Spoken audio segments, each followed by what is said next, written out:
Every power plant on Earth, regardless of what it burns or splits, is doing one thing: making heat. The heat boils water. The steam turns a turbine. The turbine generates electricity. Coal plants do this. Gas plants do this. Nuclear fission plants do this. Even concentrated solar plants do this. The fuel source changes. The fundamental mechanism does not. For most of the last century, no serious alternative existed at scale. Then physicists found one. Force two hydrogen isotopes together under extreme conditions, and the fusion reaction releases more energy than it took to start it. The fuel is extracted from seawater, available on every coastline on every continent. The primary waste product is helium. No carbon, no long-lived radioactive inventory. The catch is, the controlled fusion on Earth has been 30 years away for 70 consecutive years, long enough that the phrase became a running joke inside the field itself. In January 2025, a machine in Hefei, China, ran for 1,066 seconds at 100 million degrees. The joke stopped being funny.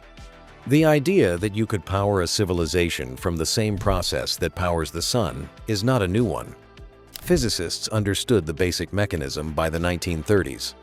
Two isotopes of hydrogen, deuterium, and tritium force together under extreme conditions of temperature and pressure until their nuclei merge. The mass of the resulting helium atom is slightly less than the combined mass of the two hydrogen nuclei that fused to create it. That missing mass does not disappear.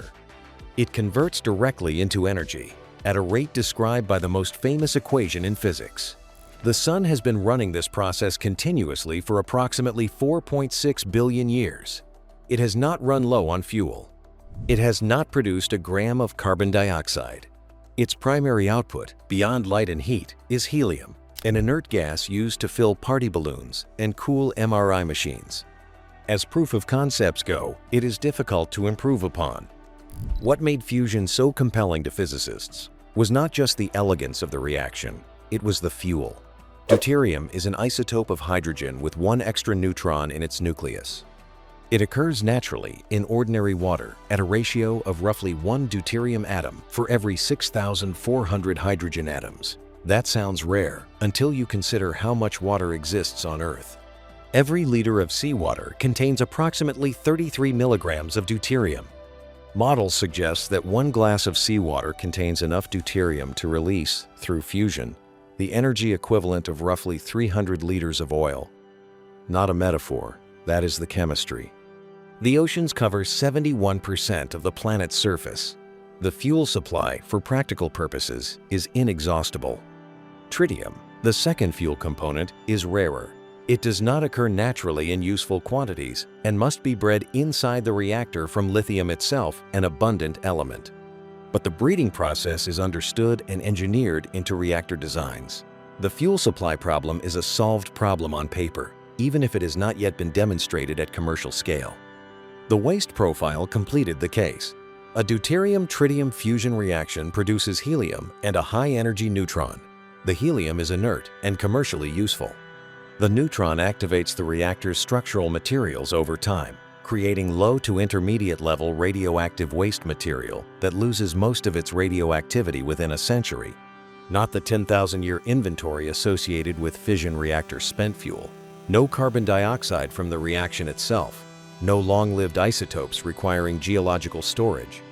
The contrast with every existing large-scale electricity source was stark enough that fusion attracted serious institutional investment from the beginning, not as a speculative bet, but as the mainstream priority of the Tenonot. World's advanced physics programs. The United States, the Soviet Union, the United Kingdom, France, Japan, every major scientific power committed significant resources to fusion research through the second half of the 20th century. ITER, the International Fusion Project now under construction in southern France, involves 35 nations and represents one of the largest scientific collaborations in history. Fusion was never a fringe idea chased by optimists on the margins of physics. It was the consensus priority of the field. The question that shadowed all of it was not whether the science was sound. The science was always sound. The question was whether the engineering was possible. The engineering problem begins with a single number. 100 million degrees Celsius. That is the temperature at which deuterium and tritium nuclei move fast enough to overcome their mutual electromagnetic repulsion and actually fuse. It is approximately 6 to 7 times hotter than the core of the Sun. The Sun achieves fusion at a lower temperature because it has something Earth-based reactors do not: the gravitational pressure of 330,000 Earth masses compressing its plasma from every direction simultaneously. Without that pressure, the temperature threshold rises. 100 million degrees is not an engineering choice. It is a physical requirement. No material on Earth can contain something at 100 million degrees. Touch it with any known solid, and the solid evaporates instantly. The solution, developed through the 1950s and refined over subsequent decades, is to contain the plasma not with walls, but with magnetic fields. A strong enough magnetic field will hold charged plasma particles in a defined path, preventing them from ever reaching a physical surface. The Tokamak design, a donut-shaped magnetic confinement chamber first developed in the Soviet Union in the 1950s, became the dominant architecture for this approach. The basic geometry has not changed in 70 years. The engineering precision required to make it work has improved by several orders of magnitude. The difficulty is that the magnetic bottle is never perfect. Plasma is not a passive substance sitting quietly inside its magnetic cage. It is turbulent, unstable, and constantly attempting to find a path out of confinement. Energy leaks from the plasma edges faster than it can be replenished. Instabilities form, grow, and can terminate a plasma discharge in milliseconds if not actively suppressed. The physics of plasma confinement is among the most complex in all of applied science. The Lawson criterion formalizes what has to be achieved for a fusion reaction to sustain itself. 3 variables must all exceed defined thresholds simultaneously: temperature, plasma density, and confinement time. Temperature alone is not enough. Density alone is not enough. Even both together are not enough if the plasma dissipates before the reaction can proceed. All 3 must be met at once, in the same machine, at the same moment. For 70 years, every fusion device ever built advanced some combination of those variables without meeting all 3 at the threshold required for a self-sustaining, energy-producing reaction. The Joint European Torus, operating in Culham, England, set the world record for fusion energy output in February 202259 megajoules of fusion energy, sustained for 5 seconds. A genuine achievement. Still not net energy gain. Still not confinement time measured in minutes. The record stood as the best the world had produced. Then a different machine, optimizing for a different variable, ran a different kind of experiment entirely. The experimental advanced superconducting Tokamak sits inside a low circular building on the campus of the Institute of Plasma Physics in Hefei, Anhui Province, in eastern China. From the outside, it does not look like a machine that redraws the boundaries of what is physically possible. The building is functional and unremarkable. Inside, the device itself is roughly the size of a large industrial furnace, a compact, precisely engineered torus of superconducting magnets surrounding a vacuum vessel where the plasma lives. EAST, as it is known, has been operating since 2006. It was not built to generate electricity. It was built to answer one specific question about whether plasma could be held at fusion-relevant temperatures for durations long enough to matter for a real power-producing reactor. In January 2025, it answered that question. The plasma discharge that set the record ran for 1,066 seconds at a temperature of 100 million degrees Celsius, 17 minutes and 46 seconds. Longer than most city bus rides. Longer than the average human attention span measured in laboratory conditions. At a temperature 6 to 7 times hotter than the core of the Sun, sustained in a machine that fits inside a single industrial building in a mid-sized Chinese city. The previous record for plasma confinement at that temperature, set by EAST itself in 2023, was 403 seconds. The 2025 run more than doubled it. It is important to be precise about what this record represents and what it does not. EAST did not achieve net energy gain. The machine consumed more energy running its magnets, heating systems, and control infrastructure than the plasma produced in fusion reactions. This was expected. East was not designed to produce net energy, it was designed to study confinement.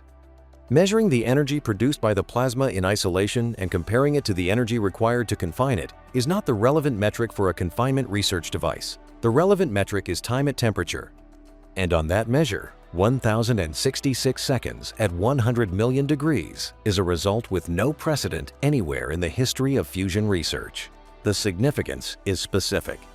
For a fusion power plant to extract useful energy from a plasma, the plasma must be held long enough for the fusion reactions to proceed at a rate that justifies the engineering infrastructure surrounding it. The minimum confinement time required for a practical reactor is measured in hundreds to thousands of seconds. Below that threshold, the plasma dissipates before enough energy can be extracted. The eased result moved confinement time from a theoretical aspiration into a demonstrated engineering reality. A plasma held at 100 million degrees for 17 minutes does not happen because someone had a good idea in January 2025. It happens because of decisions made in engineering meetings 15 years earlier, components manufactured to tolerances measured in micrometers, and a control system that manages instabilities faster than any human operator could respond.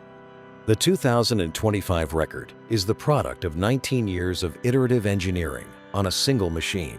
Not a breakthrough in the sense of a sudden insight, but in the sense of a threshold crossed after an enormous accumulation of incremental precision. The foundation is the magnet system.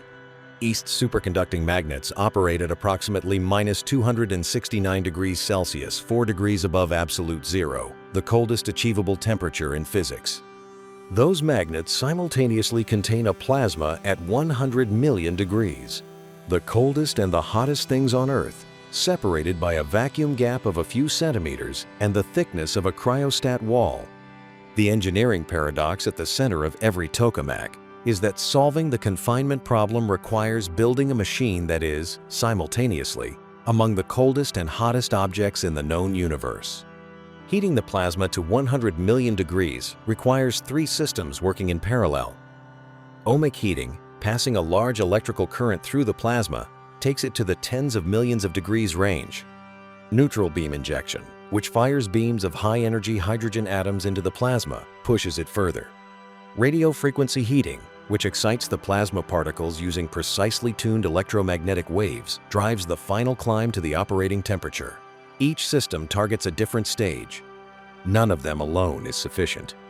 The component that made extended confinement possible was the tungsten diverter, the section of the machine's inner wall that handles exhaust heat from the plasma boundary. Tungsten was chosen because it has the highest melting point of any known element. For the 2025 campaign, the diverter was specifically upgraded to survive sustained high-power operation without degrading.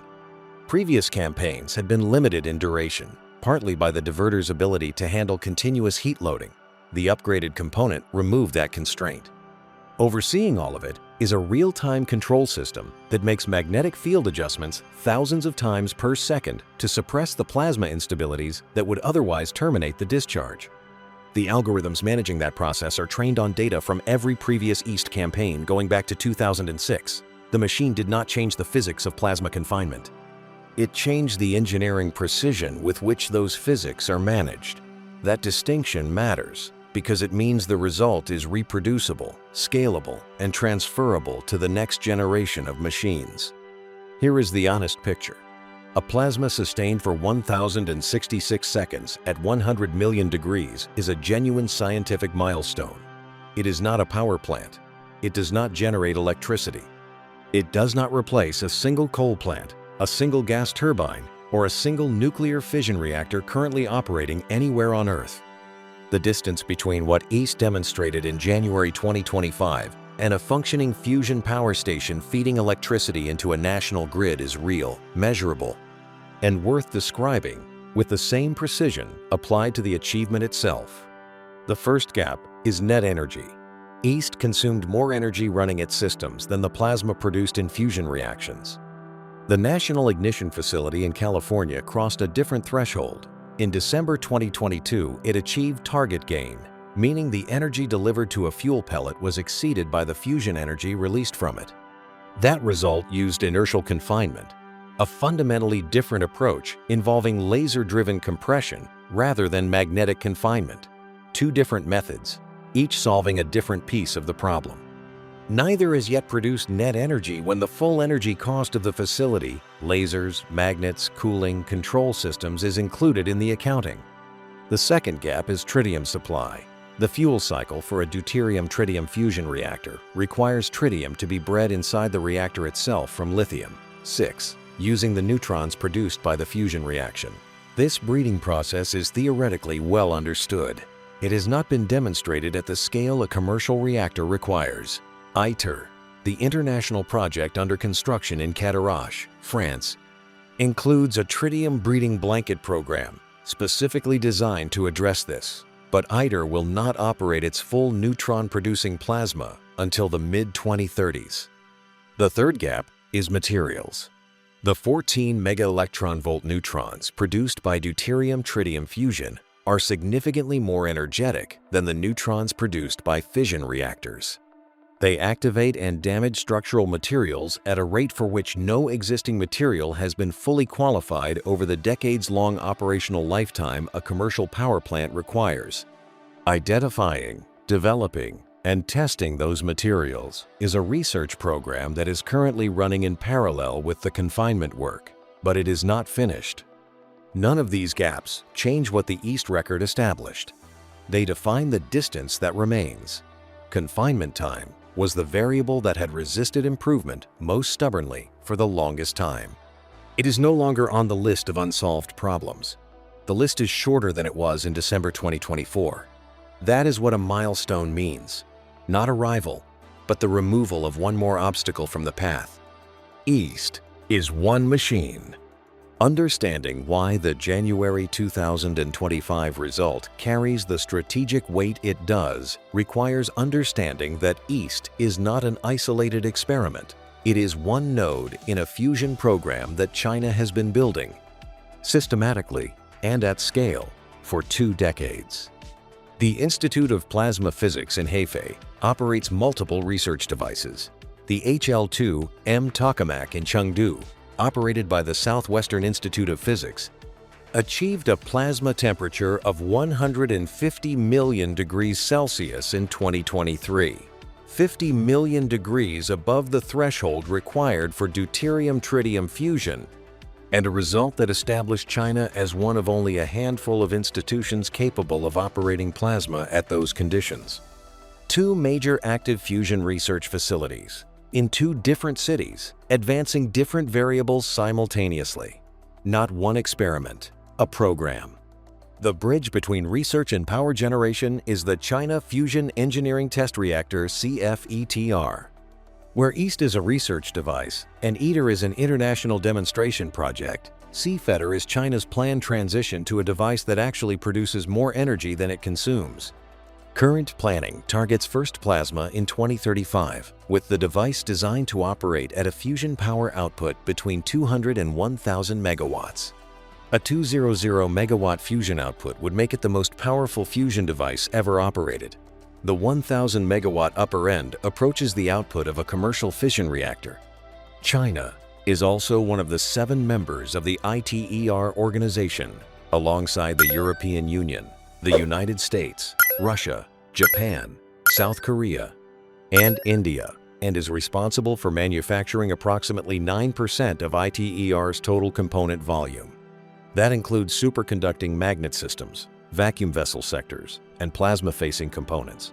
The manufacturing work is not subcontracted to existing suppliers. It is being done by Chinese institutions developing the industrial capability in the process. The material underpinning all of this is Rebco rare earth barium copper oxide superconducting tape, the enabling material for the high-field compact magnets that define the current generation of advanced Tokamak designs. China has invested heavily in Rebco production capacity. It now supplies a significant share of global output. A country that controls the supply chain for the enabling material of the next generation of fusion machines is not simply participating in a science competition. It is positioning itself at the base of a potential industrial stack. The Institute of Plasma Physics employs more than 1,000 researchers. China graduates more plasma physics doctoral candidates annually than any other country. The science is not running ahead of the workforce. The workforce was built first. China is not trying to win a fusion experiment. It is trying to own a fusion industry. News from fusion research laboratories does not usually move markets or accelerate government timelines. The field has produced too many promising results that failed to translate into anything a power grid could use. When the January 2025 EAST results were published in the journal Nuclear Fusion in February of that year, the initial institutional response was cautious. Within 6 months, it was not. The paper was downloaded by more than 40,000 researchers in its first month of publication, a metric that signals industry attention, not just academic interest. Fusion papers do not routinely achieve that circulation. This one did because the confinement time figure was not a marginal improvement on a previous record. It was a discontinuity. Engineers building the next generation of fusion devices had been working with confinement time as a planning constraint. The EAST result removed it as a constraint and replaced it with a demonstrated capability. The United Kingdom's STEP program Spherical Tokamak for energy production, the government-backed project targeting a fusion power plant connected to the grid by 2040, cited the EAST confinement data directly in updated roadmap documentation released in mid-2025. The UK Atomic Energy Authority acknowledged that the result materially changed the confidence basis for extended burn plasma assumptions in the STEP design. Commonwealth Fusion Systems, the MIT spinout developing the Spark Compact Tokamak in Massachusetts, described the EAST result as validating the confinement time assumptions built into their own engineering roadmap. In South Korea, the K-Star Tokamak Korea's superconducting fusion research device had set its own confinement record of 48 seconds at 100 million degrees in 2024. The research program announced a new target of 300 seconds by 2026, using the EAST result as the reference point for what the current generation of superconducting machines can achieve. The EAST record did not end the competition. It defined what winning looks like. The economic logic behind the acceleration is not complicated. The country or consortium that first operates a net energy fusion power plant controls the licensing architecture for a technology that could eventually replace every thermal power plant on Earth. Coal plants, gas plants, fission reactors, all of them produce electricity by making heat. A fusion plant makes heat from seawater and helium. Every country that currently imports fossil fuels understands what that substitution would mean for its energy security. What is driving the international response to EAST is not scientific admiration. It is the same calculation that drives every major technology race. It is math. The scale of what fusion could mean, if it reaches commercial deployment, is almost difficult to hold in a single thought. Models produced by the International Energy Agency and independent research groups suggest that if fusion power plants were to replace 20% of global thermal electricity generation capacity by 2060, the reduction in annual carbon dioxide emissions would be approximately 6 billion tons. That is roughly 15% of current global emissions, eliminated by a single technology transition applied to less than a fifth of the world's power infrastructure. One fuel source, extracted from seawater, delivering that arithmetic. It is important to be honest about where the road from here to there gets difficult. The tritium supply problem is real and unsolved at scale. A commercial deuterium-tritium fusion reactor will require its tritium breeding blanket to produce more tritium than the reactor consumes a breeding ratio above 1. No device has yet demonstrated this in operation. ITER's tritium breeding blanket program is the most advanced current attempt, but ITER will not operate a neutron-producing plasma under full conditions until the mid-2030s. The data needed to validate commercial-scale tritium breeding does not yet exist. The neutron materials problem is real and unsolved at scale. The structural materials surrounding a fusion reactor core will be subjected to neutron bombardment at intensities and energies for which no material has been fully qualified over a multi-decade operational lifetime. The International Fusion Materials Irradiation Facility, designed to generate the data needed to qualify those materials, has been in planning for years and has not yet been built. The grid integration problem is underappreciated. Fusion plants will likely operate as large, continuous baseload generators, not flexible, not dispatchable in the way a gas peaker plant is dispatchable. Integrating them into grids that are being redesigned around variable renewables requires systems engineering work that has barely begun. None of these challenges change what the science established. They define the gap between what is technically possible and what will actually happen at scale. Closing that gap is an investment challenge, a materials challenge, and a policy challenge as much as a physics one. What changed in January 2025 is specific and real. For 70 years, confinement time was the variable that resisted every attempt at meaningful improvement. The Hefei result removed it from that category.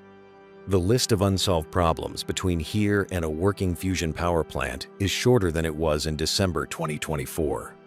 Almost all the electricity powering the world still comes from burning something. That fact has not changed yet. But for the first time in 7 decades, the path to changing it runs through a machine that has actually demonstrated what a fusion reactor needs to do. Not a plan, not a projection. A demonstrated result, archived publicly, available for any engineer anywhere to download and verify. If this video changed how you think about where the electricity powering your screen right now actually comes from, give it a like and subscribe for more videos about the technologies quietly reshaping the world.